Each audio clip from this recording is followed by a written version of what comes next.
Look, when you're working with Excel files, you actually have a number of different options for opening and saving files. Let's take a look at some of those choices. Okay.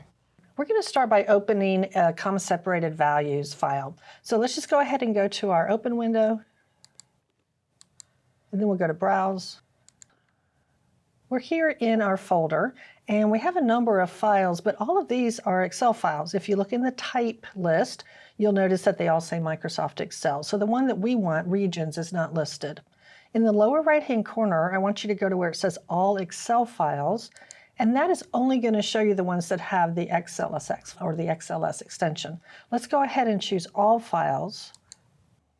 And there's regions. Exactly. And you notice in the type column, if you just widen that column, you'll notice that this one says it's a comma separated values. Go ahead and open that. And it's going to open the import wizard.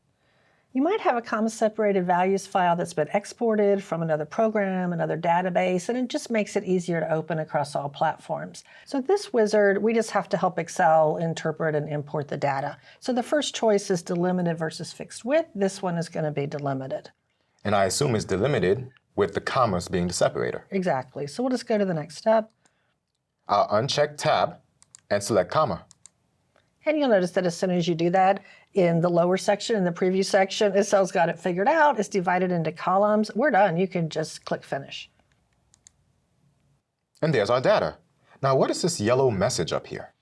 If you leave this in the comma separated values format, not all of the Excel features will be saved. So you really want to go ahead and save it as an Excel file. Let's do that. As a matter of fact, it gives you the Save As button right there. So let's go ahead and click that.